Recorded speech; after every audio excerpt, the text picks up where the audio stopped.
Qanuni İdman Mərc oyunlar misli təqdim edir.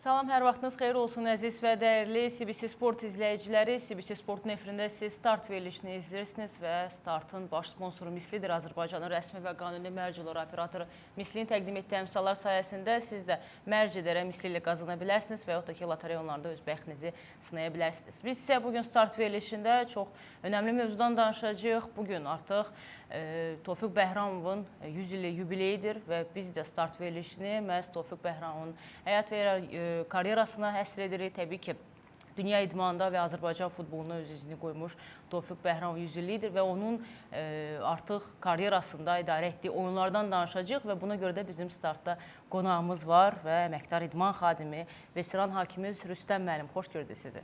Çox sağ olun dəvətə görə. Əslində danışılası mövzu çoxdur. Lap əvvəldən başlasaq, sizin Tofiq Bəhramovla tanışlığınız, uşaqlıqdan qonşu olmusunuz və Tofiq müəllimdən çox şeylər öyrənmişsiniz və bugün də biz indi Tofiq Bəhramovu xatırlayanda yeni nəsil tanımır, elə mən özüm daxil, amma təbii ki, ad olaraq və onun adına olan stadion, həmin o ölkəmizdə və şəhərdə, Bakıda olan xatirələrlə təbii ki, sizdən eşitmək bizim üçün daha xoşdur. Ona görə sizin tanışlığınız barədə tamaşaçılar üçün bizə nələr danışa bilərsiniz? Tofiq müəllimi mən lap uşaqlıqdan tanıyırdım. Ona görə biz səhər şəhərdə olurduq, qonşuyduq, yaxınlıqda evə. Orada da hamısı o vaxt, o dövrdə hamı bir-birini tanıyırdı. O cümlədən də Tofiq müəllim o 58-ci, 59-60-cı illərdə populyar idi. Onu bu indi kimi yox da, ancaq tanınırdı. Mən səhər şəhərdə hamımız onu tanıyırdıq. Və orada Eldar Əzimzadə biraz bu tərəfdə olurdu Tofiq müəllimə və ayrı dağ incisinə ustaları, şairlər, bəstəkarlar, yəni hamısı bir-birini tanıyırdı. İş onunla gedir ki, biz belə deyək, bizim evimizin qabağında belə bir meydança var idi. İndi orada Əsilzadələr İdarəsində yerləşir. Biz orada həmişə uşaqlıqda futbol oynayırdıq da 10-13-12 yaşımız var idi. Həmişə Tofiq müəllim də işdən qeydəndə, gəlib keçəndə bir yanıb baxardı, sonra gedərdi və sonralar belə taliyə götürdü ki, Tofiq müəllim artıq hakimliyə başladı və mən də getdim futbol oynamağa Neftçi Hazırlıq qrupuna, bu 60-cı illər idi və sonralar Tofiq müəllim hakimliyi başladı SSR çempionatlarını eləməyə, beynəlxalq oyunları idarə eləməyə və artıq Tofiq müəllim tanıyırdılar onu. Mən də futbol oynayırdım. Sonra Tofiq müəllim, onu da qeyd edək, təbii ki, biz gələcək 66-cı ildə o ən önəmli il olub. Sonralar Tofiq müəllim bu oyunlardan sonraki artıq bunu beynəlxalq oyunlara cəlb edirdilər. Tofiq müəllim məşhurlaşmışdı. Əgər bir qədər indiki dövrlə müqayisə etsək, indi artıq biz Tofiq Bəhramovu xatırlayanda həmin o 1966-cı ilin finalını xatırlayır. Təbii ki, hər kəs bilir, dünya futboluna iz qoymuş həmin o final. Hələ də xatırlanır Tofiq Bəhramov adı. İngiltərədə olsun, bəzən Almaniyada da xatırlanır, yəni dünya futbolunda xatırlanır. Yəni biz sizcə indiki yeni nəsil və ümumiyyətlə bizim ölkəmizdə indi Tofiq Bəhramovu tanıyanların sayı nə qədər çoxdur və yaxud da ki, sizdən nə qədər tez-tez soruşurlar. Yəni bugün doğum günüdür, yubileydir, amma yubiley olmayanda məsələn nə qədər bu ada hörmətlə yanaşırıq ölkəmizdə? Təbii ki, indiki cavanlar da Tofiq müəllimi tanıyırlar. Bir veriliş var idi, şəhərdə soruşurlar Tofiq Bəhramov haqqında. Cavanın nəsə hansı ki, onu görməyib, ancaq eşləyib. Hamısı demək ki, onun adını çəkdilər, tanıdılar, hakim olub, tanınmış. Ona görə ki, Tofiq müəllim bizim xalqımızı, Azərbaycanı çox məşhur edən bir adam olub, şəxsiyyət olub, dahilərdən biri olub. Öz sahəsində də, bizim o biri sahələrdə dahilərimiz olub. Təbii ki, Tofiq müəllim bu hakim kimi öz sözünü demiş bir adam olub. 66-cı ildən sonra, bu epizod olandan sonra daha da Tofiq müəllimi çox başladılar tanımağa, düşdü tarixə. İndi siz bir anlığa fikirlə gedin ki, futbol 150-dən il artıq futbolun tarixi var. Dünya çempionatları da 1904-cü ildən başladı. Bu 150 ilə yaxın dövrdə, 120 ilə yaxın çempionat övründə bir 5-10 dana epizod var ki, qalıb yadda. Biri də həmin bu epizodda düşüb, hər bir şey, dünya çempionatları olanda, bir şey olanda, həmin bu epizodda verirlər ekranlarda, bütün dünya baxırlar ki, burada deməyim odur ki, 66-cı il ümumiyyətlə mən hesab edirəm ki, bizim Azərbaycan futbolu üçün çox belə xeyirli bir il olub da. Yəni, o nöqteyi nəzərdən ki, birincisi, Tofiq Bəhramov 66-cı dünya çempionatının final mərhələsini idarə edib. İkinci, orada bizim SSR-nin yığma komandasında Anatoli Banişevski də oynayıb. O da bürünc medal alıb. Sonra 66-da biz bürünc medal almışıq Neftçi komandası SSR kimi. Yeganə nəticədir bugünkü günə kimi ki, xatırlanır o epizod. 66-cı ildə mən Əlizadə, Rafiq, Sumolnikov Neftçi komandası qəbul elədilər. Yəni, o da mənim üçün bir belə yadda qalan bir ildir ki, əvəziyyətə götürdülər bizi. Mən üçün hesab edirəm 66-cı çox uğurlu il olub bizim Azərbaycan futbolu üçün. Hələ də xatırlanır, həqiqətən də indi biz sizin də xatirələrinizi eşidəcəyik. Sadəcə mən istərdim ki, daha bir məqama biz toxunaq. Tofiq Bəhramov barədə danışdıq və siz çox doğru vurguladınız ki, yəni öz sahəsində özündən söz etdirməyi bacardı Tofiq Bəhramov. Çünki dünyada ilk dəfədir ki, hakimin adına stadion var və Bakıda Tofiq Bəhramov Respublika stadionu hələ də Qarabağ Avrokuboklarda, ev onlarda keçirdiyi, çempionat onlarda keçirdiyi halda Tofiq Bəhramov adı yenə də Avrokuboklarda, Avropa səhnəsində səslənir. Yəni, siz şəxsi tanışlığınız olduğunuz üçün soruşuram ki, necə oldu ki, Azərbaycanlı hakim həmin zamanlarda dünya çempionatının finalına qədər yüksəlməyə bacardı? Aydı xan, mən sizə bir söz deyim də, indi bir anlığı gəl bir fikirləşəyə görə, o burada böyük nəhəng ölkə, SSR ölkəsi, Sovetlər ölkəsində 300 milyon yaxın əhalisi olur. Bir adam gedirdi də dünya çempionatı finalında bir hakim getməli idi. O dövrdə deməli 3 nəfərin namizədliyi var idi. Mən bildiyimə, eşitdiyimə toxuma. Biri Moskvalı idi, Alimov, ikincisi Karlo Kuraşvili idi, Gürcüstanlıların, bir də üçüncü Tofiq Bəhramov idi. Axırıncı vaxt dəqiqə FIFA-da seçim oldu və durdular Tofiq Bəhramov namizədliyi üzrə. O günü də biz bir il gözləyirdik ki, çünki o vaxt belə idi də, axşam vaxtı saat 12-dən sonra Mayakda deməli idilər də kim qeyci SSR-ni təmsil edici dünya çempionatında hakim kimi.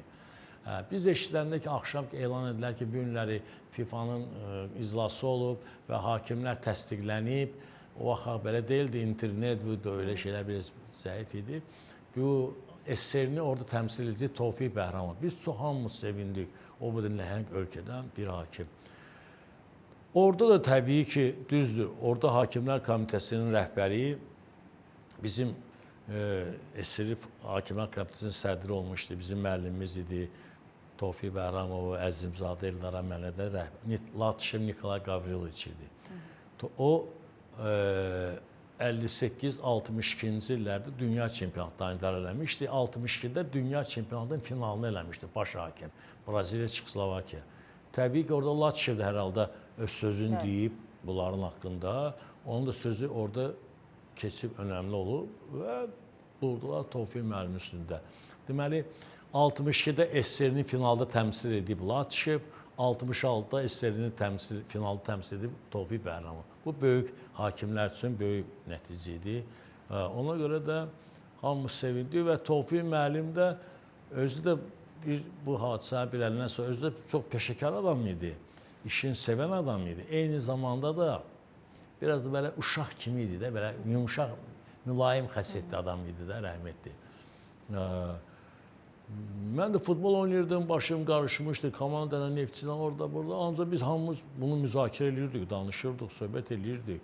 Təbii ki, dünya çempionatı gedəndə, hakimlik edəndə biz televiziyada gözləyirdik ki, Tofiq müəllim hansı oyunda olacaq, necə idarə edəcək. Gələndən sonra da o xatirələri danışdı, dünya çempionatdakı olan xatirələrini danışdı.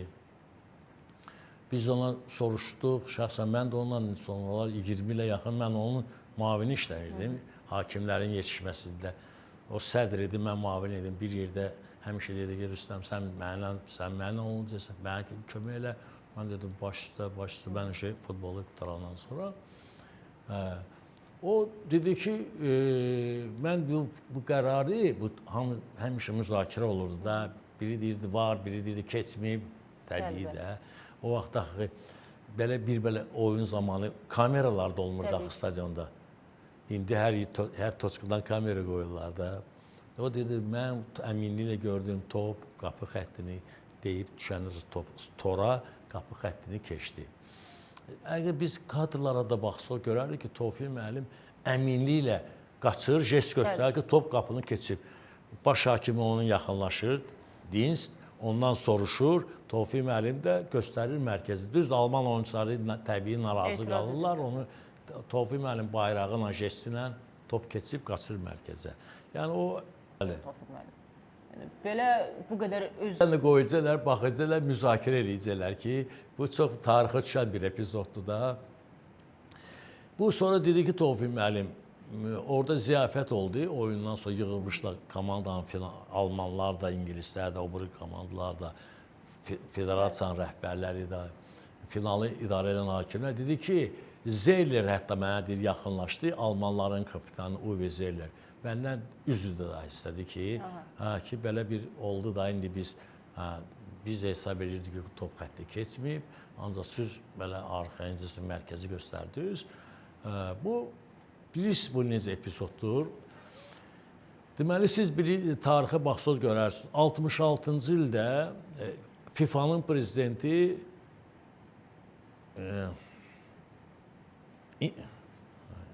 Stanley Rose idi, FIFA'nın reisi, İngilis idi.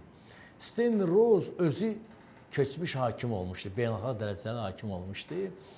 FIFA'nın da prezidenti. Təbii ki, İngilislər, biz bilirik, futbolun vətəni İngiltərədə yaranıb futbol. Stanley Rose ilk dəfə İngilislər dünya çempionu oldular. 66-cı ilə qədər SSR-də ən çox ola bir 8-10 hakim vardı, beynəlxalq dərəcəli hakim. Çünki çox az oyun verirdilər SSR-yə.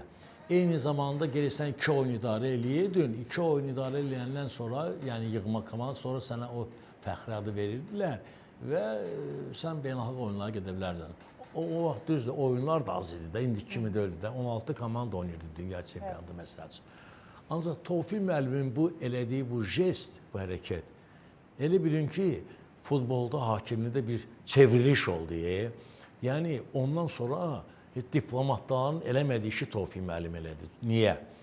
Artıq SSR-yə oyunlar verdilər çoxlu. Əvvəllər mövsüm ərzində 2-3 oyun gəlirdi, artıq 8-10 oyun gəlirdi.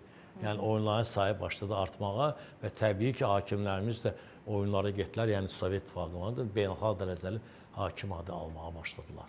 Və həmçinin bu epizoddan sonra, bu maçdan sonra biz bilirik ki, Kraliçada Kraliçasında görüşmür. Həmin o xatirələr maraqlıdır. O təbii ki, olan belə bir prosedurdur ki, oyun qutarandan sonra indi də görürsünüz ki, oyun qutarır, ya prezident, ya federasiya dəvət edirlər finalçıları, hakimləri təbrik edirlər.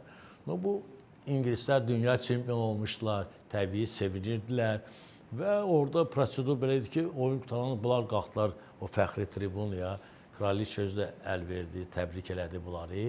Bunlara həmin o qızıl fit, həmin o kubokun, Nike kubokun balaca miniatür kopyası verdi bunlara hədiyyə. Bu da belə deyək də, belə böyük bir şeydir ki, qaldı hər tarixdə hədiyyə. Mən bir şey də istəyərdim deyə, mən biraz çox hərdən belə əfsus ki, istəyirəm ki, bizim muzeyimiz yoxdur. Dağılıb, görələyəmirlər muzeyi. Çünki, Ayda xanım, bu günlər biz tədbirdə idik səhər-səhər, indi axşam götürəcək, süzün çəkiliş qrupu da orada idi. Tofiq müəllimin köynəyi götürdü, nəvəsi göstər. Həmin o köynəyi final eləyən. 66-cı ildə. Həmin o kubokun kopyasını. Biz muzey olsun ki, bunları qoyaq muzeyə də, tarix üçün. Tarix qalsın. Hanı bir günləri, bundan sonra kim, mən çətin inanıram ki, kimsə gələcəkdə, ola da bilər, 50 ildən 100 ildən sonra bir hakim, Azərbaycanlı gedər final oynaya, ola bilər. Ancaq çox çətin problemdir də. Bu qalsın tarixdə. Ya götürək, məsəl üçün, Banişevski dünya çempionatının birinci medalını, Avropa çempionatının gümüşü. Bunları qoyaq muzeyə də, tarix üçün qalsın da. Bu futbol belə idman növüdür ki, bu bəzi o biri idman növləri inciməsələr, onların hamısı hörmətim var. Futbolda, boksda, güləşdə o biri idman qızıl medal ala bilərsən, dünya çempionu ola bilərsən, ancaq futbolda çətindir bu. O burada nəhəng SSR ölkəsi bir dəfə də dünya çempionu olmadı. Mən gənclər arasında götürmürəm. Yəni Əsas yığmada. Əsas olmadı. Niyə? Onun çətin idi.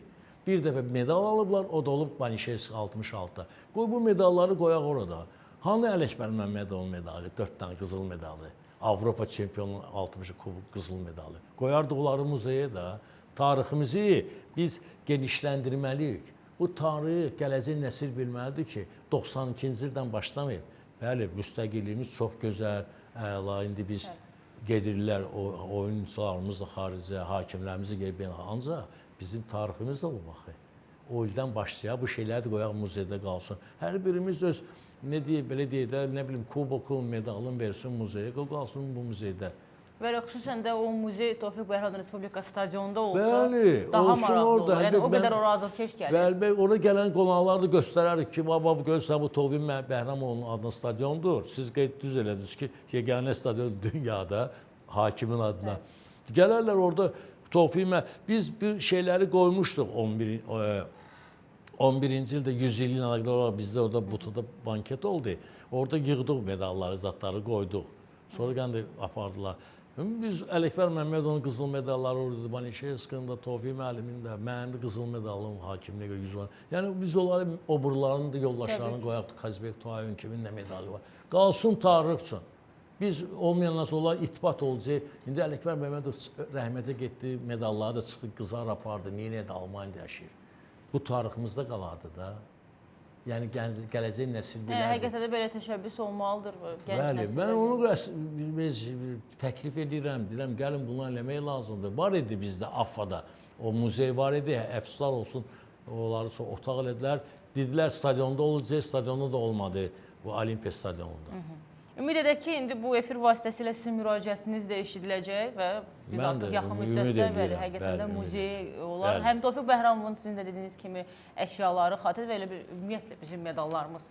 Əlbəttə, əlbəttə. Bax, bütün dünyanın stadionlarında, əksər stadionlarında var da muzeydə. Bax, bizim vaxtda Lujnikada, Moskvada var idi, stadionda böyük muzey. Orada idi hamısının medalları, kubokları, bütün idman növləri üzrə. Məsəl üçün, mən bu yaxınlarda bir işlə getmişdim, Bilbao dedim, İspaniyada, Atletika'nın getdim muzeyində, orada hamısı olan göstərdiyi muzeydə var, klubun yaranma tarixindən bugünkü günə kimi. Köhnə butsu da var, köhnə toplar da var. Bunlar tarixdir, bunlar qalmalıdır tarixdə. Mən özüm o vaxtları bir neçə öz topu da verdim oraya, hansı oyunu idarə eləmişdim. SSR çempionatında Dinamo Kiyev topunu verdim Zenitlə. Orada Labanovskinin, Blakyanın hamısının avtoqrafı vardı ki, qalsın muzeydə, tarix üçün. Və o həmçinin də Ələkbər Məmmədovun maykası var idi, vermişdim orada Avropa çempionatında. Muzey. Biz bunu özümüzlə aparmayacaq, ittibat olacaq da xam. Ancaq muzey olsa, nəsil gəlib görəcək. 100% elədir. Və biz indi Tofiq Bəhramovun karyerasından danışanda 66-cı illə yanaşı, həmçinin digər oyunlar da var ki, 1970-ci ilin dünya çempionatı da var. Bəli, o 2 dəfə elib dünya çempionatı, Latşev kimi. Latşev elib 62, 58, 62, Tofiq müəllim 66, 70 Meksikada çempionat verib. Eyni zamanda sonra Tofiq müəllimin UEFA-nın finalı kubokunu eləyib. 72-də qitələr arası çempionatın finalı oyunu Indipetiya, Ajax, Qallandiya oyunu idarə edib. Yəni o suvenirləri qoymaq lazımdır muzeyə, mütləq. Və bizim elə qrafikamız da var, bir daha elə sizin dediyiniz kimi qrafika şəklində nəzər yetirək. Hansı oyunlarda beynəlxalq oyunlar final mərhələsində idarə etdi, onlardan söhbət gedir. Təbii ki, biz artıq danışdıq, 1966-cı ilin dünya çempionatı finalı İngiltərə-Almaniya lansman kimi olub, daha sonra qrup mərhələsində daha öncə, daha doğrusu İspaniya-İsveçrədə baş hakim olub. 1970-ci ilin dünya çempionatında həm qrup, həm eləcə də yarım final mərhələlərində iş başında olub. Peru-Marakeş maçında baş hakim olub. Uruguay-Braziliya görüşündə isə lansman kimi Tofiq Bəhramov iş başında olub. UEFA kuboku həmçinin Avrokuboklarda da iş başında olub. 1972-ci ildə Tottenham-Wolverhampton maçının baş hakimi finalı və 72-ci ildə qitələr arası kubokunda, independent sizin dediyiniz kimi Ajax maçında baş hakim olub. Yəni kifayət qədər zəngin və çox belə fəxr ediləsi, qürur duyulası bir karyerası olub Tofiq Bəhram. Tamamilə düzdür. Yəni dünya çempionatından yanaşı həmçinin Avrokuboklarda, UEFA yarışlarında da olub. Özü də siz baxırsınız, görürsünüz də o vaxt yarışların sayı az olurdu da, belə deyək, indi 2004-də çoxdur da yarışların sayı da. Bir də fikir verin, nəzər eləyin, görürsünüz ki, bax o vaxt biz hakimlik eləyən dövrdən gedir də söhbətdə. Yəni biz o vaxt həm Tofiq müəllim başda olmadı, baş hakim də olurdu, Laysman da olurdu. İndi ayrılıb da ancaq baş hakim olur və ya yan hakim olurdu, Laysman belə deyək də. Yəni o Tofiq müəllim hər ikisində işləyib. O bir tərəfdən o dövr üçündə yeni təbii futbol dəyişilir, hakimlik də dəyişilir. Sən yetişirdin universal. Universal, süni yox. İndikilər mənə düz başı sünlər. Ona gələr çıxarıq sualınızda mən cavab verərəm. Niyə? Ona görə var zad yox idi. İnsan bu həm yan hakim, onun da öz çətinlikləri var, incəlikləri var və baş hakim. Hər ikisində biz belə deyək də, işləyirdik də. Ona görə biraz bizdə bu təcrübə yaxşı olurdu, alınırdı. Tuturdu da o epizod Tofiq müəllim bilirdi, tuturdu o bura hakimlər də. Bu futbolçu təbii indi sürət dəyişilib, futbol dəyişilib, sünilik çox yaranıb. Bu tek futbola aid deyil, Ayda xanım, bilirsiniz. Belə necəsə bir misal çəkib. Heç belə, məsəl üçün, o vaxt oxuyublar canlı, bütün bizim karifeylər, adların çəkməyimiz Allah rəhmət edir. İndikilər çox oxuyur fonoqrama. Yəni həyat dəyişib. Həyat dəyişib və indi başa düşürəm mən də. İndi oyuna cavabdeh həm baş hakimdir, düzdür, ofisial. Eyni zamanda var da ona müdaxilə edir də, onunla məsləhət. Ancaq sən tək cavabdeh, sən gərək qərarı verəydin, sənin də qararındır əsas.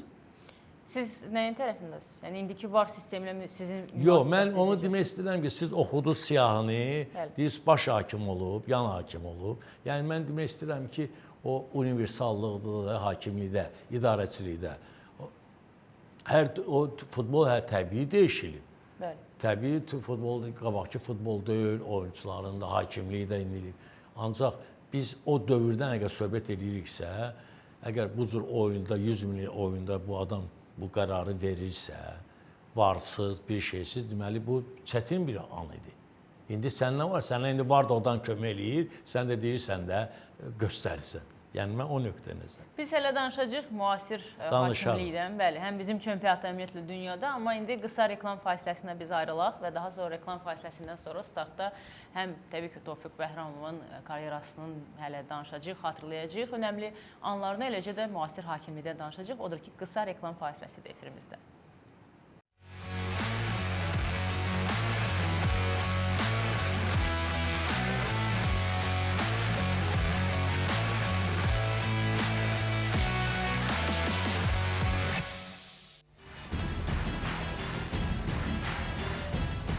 Qanuni İdman Mərc oyunlar misli təqdim edir. Start verilişi davam edir və reklam fasiləsindən sonra bizim müzakirəmiz də davam edir. Xatırlatmaq lazımdır ki, bugün start verilişini biz futbol hakimimiz həm ölkəmizdə, eləcə də dünyada sözünü demiş Tofiq Bəhramovun 100 illik yubileyi günüdür və bugün də biz start verilişində Tofiq Bəhramovun karyerasından danışırıq və ümumiyyətlə indi artıq müasir hakimliklərdən də danışa bilərik. Rüstəm müəllimlə birlikdə qonağımızdır Rüstəm Rəhimov və veteran hakimimiz və siz də elə Tofiq Bəhramovu şəxsi tanıyan bir nəfər kimi, təbii ki, tamaşaçılarla da verilişimizin birinci hissəsində öz xatirələrinizi bölüşdünüz. Tofiq Bəhramovun biz az öncə nəzər yetirdik, beynəlxalq oyunlarda necə böyük səviyyəli qlobal olaraq, yəni final maçlarını idarə etmiş hakim olub. İndi artıq bir qədər müasir tarixə baxsaq və müqayisə etsək, Tofiq Bəhramovun sizcə ümumiyyətlə bizim Azərbaycan hakimliyinə təsiri necə oldu? Bir irsi və yaxud da ki, həmin o hakimlik məktəbi varmı? Təbii, Tofiq müəllim qutarandan sonra başladı bizim hakimlərin rəhbərlik eləməyə. Yəni artıq 76-cı ildən Tofiq müəllim başladı hakimlərə rəhbərlik eləməyə. O vaxtlarda mən də təzə başlamışdım hakimliyə. Sonra mənə də cəlb elədi ki, yanımda ol, kömək elə, belə tanıyırdı məni. Mən də onun yanında işləyə-işləyə özümə də böyük bir həyat tərzi dərs keçdiyim, öyrəndiyim və onun böyük zəhməti o idi ki, bilirsiniz, o vaxt material informasiya az olurdu, ancaq tapırdı da Tofiq müəllim. Biz seminarlar keçirdik, təlim məşq toplantıları, sonra SSR vaxtında hakimlərimiz gedəndə bu Soçi, Adler, Qaqra orada olurdu da, hakimlərin imtahan verirdilər, sonra onları təsdiq edirdilər də oyunlara. Tofiq müəllimlə biz gedirdik, orada baxırdıq, onlara öz tövsiyələrimizi verirdik. İlk növbədə təbii ki, Tofiq müəllim və onlara dəstək olurdu. Ta ki 92-ci ilə kimi də, yəni SSR müstəqilliyimiz olandan sonra da Tofiq müəllim bizdə Hakimlər Komitəsinin sədri, bir müddət mən mavini, sonra oldu baş katib, mən oldum komitənin sədri. Yəni həmişə Tofiq müəllim onun demək istəyirəm ki, işləyirdi hakimlərimizin yetişməsində. Onun böyük tövsiyələri var idi və hakimlərin yetişməsində o dövr üçün böyük onun zəhməti var idi. Əsas prinsiplər nədir? Mənə maraqlıdır ki, yəni hakimliyin prinsipləri hamı bilir ki, ədalətli olmalıdır. Sadəcə sırf Tofiq Bəhramovun verdiyi məsləhətlər nə idi? Birisi onun böyük təcrübəsi vardı sözsüz. O ilk növbədə peşəkarlığı sevirdi. İş və məsuliyyətli yanaşmağı sevirdi. O hətta belə deyək, yeməyindən tutmuş o dövr üçün. Saç düzümünə qədər, geyiminə qədər hakimlərə onu baş salırdı ki, sən meydançaya çıxırsan, sənin elə bir formal olmalıdır, sənin saç düzümün elə olmalıdır, sənin qaçışın, sənin duruşun. Siz fikir verirsiniz, kadrlarda görərsiniz Tofiq müəllimin necə qaçışı var, necə jestləri var. Düzdür, o hər adamda təbii ki, olmur, onun boy buxunu vardı, yaxşı saçı var idi, yaraşırdı ona rəhmətliyə. Eyni zamanda onları deyirdi və qərarlarında, əgər qərarı görməmisənsə, qərar vermə yenə. Yəni bir qərar verirsənsə, ən əsaslı qərar orada təbii ki, bağlı idi 11 metrə ilə, hansı ki, oyuna təsir göstərə bilərsən, gəl onu görəsən o qərarı verəndə. Tam əmin olasan ki, doğrudan da belə deyək, qayda pozuntusu olub, sən bu qərarı verirsən. Bu Tofiq müəllim, ondan başqa da onun böyük hörməti var idi. Hakimlərimizi orada bir Moskvada iclas olanda, bir şey olanda orada çıxış edirdi, bunlara dəstək olurdu. Çalışırdı ki, bizim hakimlərdən çoxsu geçsinlər, oyunları idarə eləsinlər, yəni hakimlik inkişaf etsin də o dövr üçün. Yəni onun çox böyük zəhməti var idi hakimlərin yetişməsində.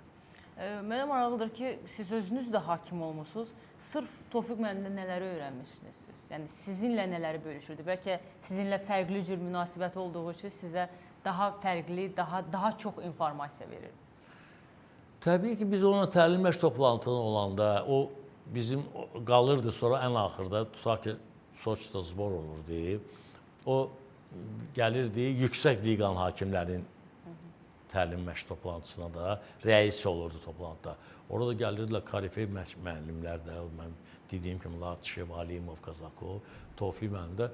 Bizdə də orada da böyük hakimlər olurdu da, təbii də, hamısı beynəlxalq dərəcə hakimlər, əksəriyyəti yüksək liqan hakimləri idi. Biz onunla tək bir otaqda qalanda həmişə axşamlar söhbət edirdik. O peşəkarlığından deyirdi, o mənə izah edirdi ki, qərar verəndə, məsəl üçün, bir an tələsmə, bir balaca pauzada qərarı verəcəksən, ancaq tələsmə. O, bizdə belə bir məsəl var, yazılır, tələsən tədbirə düşər. Tələsməsən, sən o qərarı verirsən, bir an pauz elə, sonra verginə. Əgər fitdirsə, bir balaca uzada bilərsən o fiti, saxla yenə, jestlərə fikir ver, oyundan qabaq, güzgünün qabağında o nömrədə teksən də, işləginə, jestlərlə, bağladığın qapını teksən, jestlərlə işlə. Yəni qaçışda, mən bizim hakimlərə də həmişə deyirəm, onun fikir vermiş onun qaçmağına Tofiq müəllim. Qaçanda sən adam vardı, qaçır belə yığır özü, ancaq bu sinən yuxarı qabaqda olsun, boynun yuxarı, sən görmə qabiliyyətin çoxalır. Əgər sənin başını aşağıdırsan, görmə qabiliyyətin azalır. Əgər belə hündürdürsən, qaldırmısan, görürsən qabiliyyət, görmə, qayda pozuntusun. Qaçanda ayaqlarının qaçışından fikir ver, işdə olan üzərində yorulmayasan, sinən qabaqda olanda nəfəs almaq sənin üçün belə. Yəni bu incəlikləri, bunlar özdə bir hakimliyinin incəlikləri də bunları bilmək lazımdır. Müasir futbolda belə bir fikir var ki, hakim olmaq üçün mütləq futbolçu olmalı deyilsən. Yəni var onsuz da hakimlər ki, futbolçu karyeran olmayıb. Həm sizdə, həm də Tofiq müəllimdə, Tofiq Bəhramovda biz görürük ki, qısa da olsa futbolçu karyeraları var. Yəni sizcə bu nə qədər təsir göstərir hakimliyə? Təbii, bilirsiniz, Ayda xanım, əgər sən futboldan gəlmisənsə, o yaxşıdır, o sənin üçün. Kim futboldan gəlir, burada hər şeyin, belə deyək, iki yüzü olur. O, düzdür, onda hakimlik də 50 yaşına qədər idi. Nə olurdu? Böyük təcrübə keçirdim. İndiki hakimlər tez gəlirlər, hakim var bizdə başlayıb 17-20 yaşında, artıq 30 yaşında, onun artıq böyük təcrübəsi var. Uzağa gelmir, götürür Əliyar Ağayevi. O məndə başlayıb hakimliyə. Əliyar Ağayev hakimliyə başlayanda 17-18 yaşı var idi. Artıq Əliyar böyük təcrübəyə malik olan bir hakimdir. Çünki niyə? Tez başlayıb, bu dövrlər ərzində təcrübə yığıb, oyunlar idarə edib. Və indi artıq Azərbaycan çempionatında, xüsusən də son mövsümlər hakimlər üzərində böyük təzyiqlər var. Hakimliyi hər kəs müzakirə edir. Biz jurnalistlər olsun, futbolçular, baş məşqçilər, hətta bəzən klub rəhbərlikləri belə müzakirə edirlər, çox qabardırlar. Sırf bunu müqayisə etsək, sizcə o vaxtda hakimlik üzərində belə təzyiq var idimi? Və yaxud ki, ola bilərdimi hakimlərə bu qədər təzyiq? Bilirsiniz, təzyiq həmişə hakimlərə olub. Bizim dövrümüzdə də olub hakimlərə təzyiq, indi də var. Bizim dövrümüzdə futbol axı indi böyük biznesə çevrilib axı. Yəni FIFA, UEFA nə qədər yarışlar keçirdir. Bunlar hamısı bağlıdır maliyyə ilə. Təbii, harada ki belə bir böyük şeylər varsa, orada söz-söhbət həmişə olacaq. Bizim dövrümüzdə də olub, indi də var. Ancaq hakimlər başa düşməlidirlər ki, mən bir söz deyim, mən sonra özüm cümlələri artırmışam. Dahi Labanovski deyir ki, o futbolçu olub, sonra da məşqçi olub. Onun bir belə statı var, deyir ki, futbolçu olmaq çətindir. İkinci variantda deyir ki, futbolçu olmaq, məşqçi olmaqsa ondan da çətindir. Yəni, futbolçu olub, bilir çətindir oynamaq. Sonra məşqçi olub, artıq bunun boyunda yük var da, həm futbolçulara cavab dedi komanda, həm də özülə. Mən oraya əlavə edirəm ki, mən də futbolçu olmuşam, mən də məşqçi olmuşam, mən düzdür, Labanovski kimi olmuşam da, hakim də olmuşam. Hakimlik daha çətindir. Mən deyirəm, hakimlik daha da çətindir, əlavə edirəm ora. Mən görmüşəm axı bunu, futbolçu da olanda, məşqçi də olanda. Sən burada cavab deyirsən, 22 nəfərə oyunu idarə edirsən komanda. Sənin qərarın, bir anlıq verdiyin qərar, komandanı üzü üstü belə də yıxa bilər, elə də yıxa. Sən diqqətli olmalısan. Ona görə də düzdür, indi onları sığordalayırlar, o var, zat o 11 metrədə ofsaydı, biraz əgər səhv edirsə, ya vermirsə, oradan xəbər gəlir ki, var, baxır, verir, ya qolu saymır, o biraz asanlaşıb o barədə olan işləri. Ona görə həmişə, belə deyək, hakimlər bir də bir şey də var da, hakimlikdə, daxili çempionatı eləmək hakimlik o vaxtda çətin olub.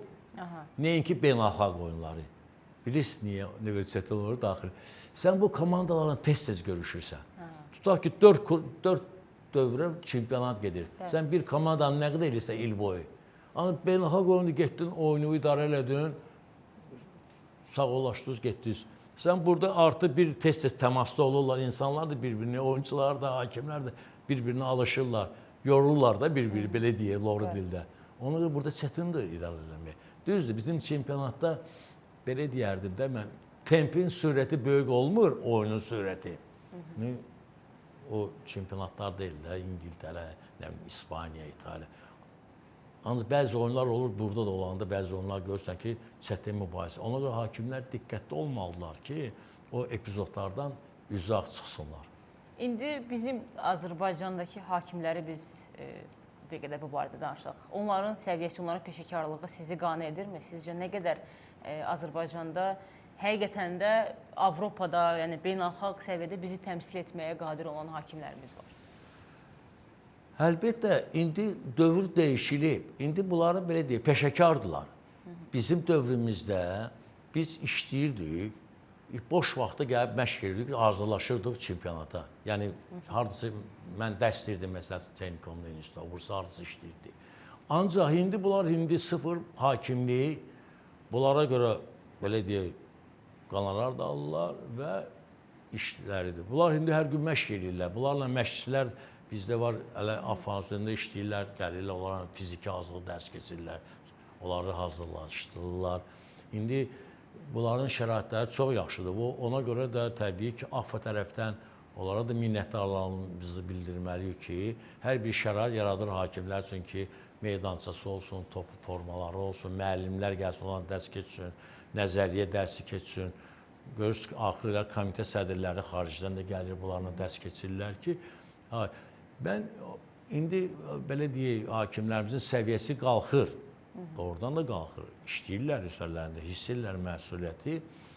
Mən həmişə deyirdim, indi axır vaxtda mənim lap ürəyimcə oldu ki, siz bilirsiniz, hakimlər də orada UEFA-da kateqoriyalara bölünürlər də. Birinci, ikinci, dördüncü kateqoriyada var. Deməli, indi artıq bizdə məsəl üçün Elçin Məsiyev də keçdi birinci kateqoriya. Əliyar idi, Elçin də oldu. Bu yaxşıdır. Mən onun əliyarı dedim. Ona görə ki, rəqabət olma. Hər bir işdə bir insan üçün rəqabət olur ki, o insan öz üzərində işləyir. O bilir ki, sabahları biraz boşalsa, bir balaca belə deyək də, belə sərbəstlik versə, az məşq eləsə, o bursa gəlir. İndi bizdə görürsə artıq iki hakim birinci kateqoriya UEFA-nın oyunların təyinat alıcılar. Arxasından cavan hakimlərimiz də yetişir, gəlir. Biz onlara, mən onlara böyük ümidlə baxıram, gəlirlər. Ancaq əfsuslar olsun ki, hakimlər harada yetişir? Bax, bir anlığa biz dedik ki, bizim dövr. Biz SSR çempionatında idarə edirdik oyunları. SSR çempionatı, belə deyək, Avropada 5 ölkə varsa, bir elə SSR çempionatını oynayırlar, ağırlığına görə, məsuliyyəti görə. 15 respublika orada oynayırdı, bütün şeylər orada var idi, rəqabət hakimlər arasında var idi. Əgər sən bir qədər boşluq versəydin, arxada hakim durub sənin yerində deyil, məsuliyyət böyük idi. Ona görə də burada çempionatın bir səviyyəsi artmalıdır ki, oyunlar ağır olmalıdır ki, bu hakimlər artsınlar. Avropa yarışlarına, dünya yarışlarına gedəndə, beynəlxalq oyuna gedəndə bunlar hazırlığı gəlir. Yoxsa burada yüngül oyun eləyəcək, oraya gəlib düşəndə sürətli oyun olanda, biraz ağır oyun olanda o biraz çətin olur. Bu arada şikayətlər də var ki, bəzən bizim hakimlərimiz tempə çatdırmadıqları üçün tez-tez pauzalar verirlər, fasilələr. O bilirsiniz, o da var. Bunu da iki cür başa düşmüyorlar. Bəzi bu incəliklər var da burada da, belə deyək də. Ağıllı hakimlər bizim dövrdə də olub da. Görüb sürətli oyundur. Hardasa bu da dincəlməli. Çünki hakim durmur axı. Bəli. Hakim ora qaçdı, bura topu vurdular, gəldi bura. Ağıllı hakim hardasa pauzalar tapmalı idi ki, dincəlsin, nəfəsini ala bilsin, sonra oyun davam eləsin. O tutmalıdır o epizodu. Bilirsiniz, hakim dirijordur da. O tutmalıdır o nəbzi. Harada, hansı epizodda. Elə epizod olur ki, görürsən bizim hakimlərdə də olur burada ki, gözəl bir hücumdur, saxlayır, verir orada haradakı qayda pozuntusu olub. Sən bu epizod qutarsın, sonra ora qərarlı verərsən də, sarıdır, qırmızıdır. O saxlayanda bu oyunun sürəti itir. Başlayırlar oyunda. Onsuz da indi dincəlməyə vaxt çoxdur. Niyə? Bu var ki, çıxıb, gedirlər vara baxırlar, gözləyir vardan buna xəbər gələcək. Sonra gedir özü baxır, dincəlirsən də. Yəni sən öz gücünü bölüşdürə bilirsən, təmizləyirsən. Bu sual indi təbii ki, bir mənalı qarşılamaya bilər, çoxlu müzakirələr gedə bilər. Sadəcə maraqlıdır ki, Tofiq Bəhramov kimi belə bir böyük hakimin ölkəsiyik biz. Bəli. Və indi artıq biz deyə bilmərik ki, Tofiq Bəhramovun uğurunu kim təkrarlaya bilər? Yəni bu sual bir qədər daha çox pafos səslənər. Ən azı həmin uğura kim çata bilər və yaxud neçə ildən sonra biz yenə də hakimliyimizdə belə böyük uğurlar görə bilərik. Söhbət Avrokuboklarda indi biz məsələn baxırıq son mövsümlərdə Əliyar Ağayev UEFA Çempionlar Liqasının ötən mövsüm qrup mərhələsində oldu. Yəni bizim üçün bu bir tarixi uğurlardır. Amma sırf yeni artıq hakimliyimiz, yeni müstəqil dövrdə neçə ildən sonra sizcə biz görə bilərik ki, həm FIFA yarışlarında, həm Avrokuboklarının final mərhələlərində Azərbaycanlı hakimlər onları idarə edə bilər? Və yoxdur ki, bunun üçün nə çatışmır indi sizcə? Mən Ayda xanıma bunu belə deyərdim. Burada hamısı bizim hakimlərdən də asılı deyil. Niyə? Bizim hakimlər, orada UEFA-da biz görürük də, elə hakimlər oyunları idarə edir ki, ölkənin hakimləri ki, təbii orada çempionatlar olan ağır orada Almaniyada, İtaliyada, İspaniyada və İngiltərədə də onların orada UEFA-da təmsilçiləri olur. Və biz qeyd etdiyimiz kimi bir dedik ki 66-da orada Latşevi esirdən FIFA'nın hakimlərinin rəhbəri. O Tofiq Bəhramovu tanıyırdı. Təbii ki onun üçün maraqlıdır ki onun yetişdirməsi orada oyunda olsun. İndi bizdən orada kimsə olsa orada durub deyər ki, Azərbaycanda belə bir hakim var, yetişir. Gəlin biz ona yoxlayaq, biz ona şans verək və ondan da əlavə, onlar bir də ölkəyə də fikir verirlər. Hansı ölkənin reytingi yüksəkdir? O ölkənin əgər reytingi yüksəkdirsə futbolda, onlar hakimlərə də üstünlük verirlər.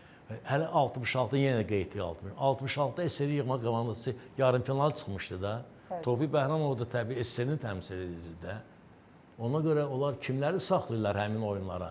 O ölkələrin finalçıların, qabaqcıl ölkələrin komandaları.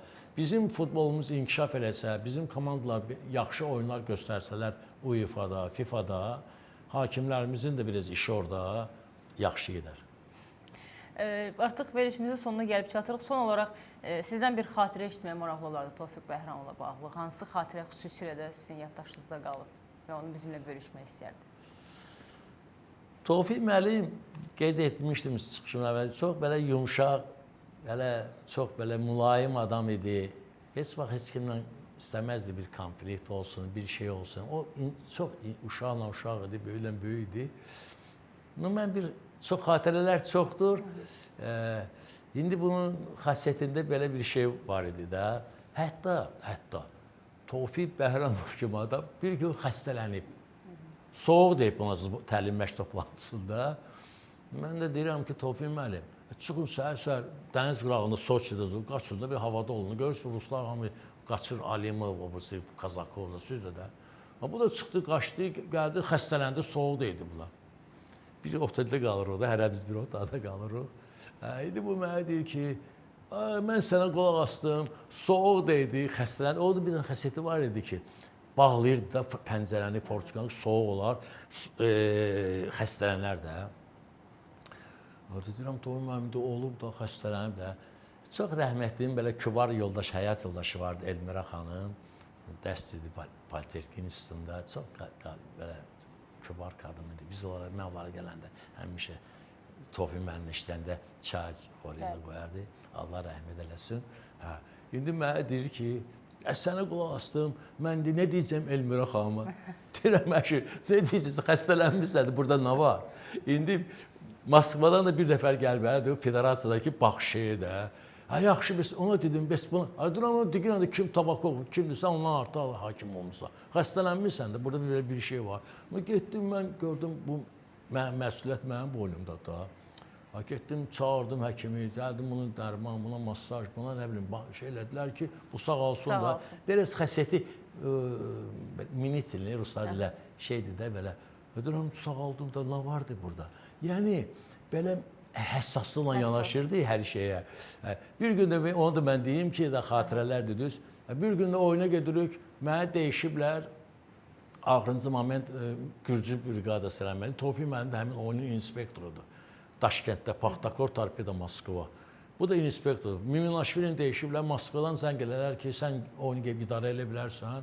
Dedim, əgər lazım bilirsə gedib eləyərəm də. Ancaq bunlar yaddan çıxardıblar ki, həmin oyunun inspektoru Bəhramovdur axı. Olmaz da. Bəli, olmaz. Bir inspektor bir şəhərdən hakim o vaxt. Mən də gəldim. Bu mənə təyyarədə görəndə ki, bu bilmirdi axı, mən getməm. Mənə gördüm, birtəhər oldu. Mən də bunu bilirəm xəsiyyətində, rəhmətin yanında pastanla işləmişəm. Dedim ki, hara gedirsən? Demədim Daşkəndə uçuram, dedim Cizaq şəhərinə gedirəm də. Cizaq o Daşkəndin birinci dəstədə komandası vardı. Biraz sakitləşdi. Gəldik, bizi qarşıladılar, dedim səhər gedəcəm ora. Səhər gəldim, dedim, Toğrul müəllim, sən gələk, sən qal Daşkənddə, oradakı o idarə edəcəksən. Ay, bunlar desəm bizi bir yer salıb, ikisimizi də yandı. Deyirəm, Toğrul müəllim, sən əsəbləşmə. Mən necə onu idarə etsəm, pis eləsəm pis yaz, yaxşı eləsəm yaxşı yaz. Qiymətimiz az bir şirbədə. Yəni mən də onu yaxşı idarə elədim, o rəhmətli də qiymətimi yaxşı yazdı. Yəni belə uşaq kimi hərdən belə şey var. Allah rəhmət, çox sadə adam idi. Allah rəhmət eləsin. Həqiqətən də indi illər keçəcək, biz yenə də xatırlayacağıq. Artıq verilişimizin sonuna gəlib çatdıq. Rüstəm müəllim, sizə təşəkkür edirik. Maraqlı söhbətə görə və yəqin ki, tamaşaçılarımız da zövq aldılar bu verilişdən. Biz artıq bugünlük sağollaşırıq sizə, hörmətli tamaşaçılar. Mislinin baş sponsorluğu ilə siz startı izlədiniz. Sabah yenə eyni saatda qarşınıza gələcək. Odur ki, diqqətli, CB Sportda olsun. Sağ olun, salamat qalın.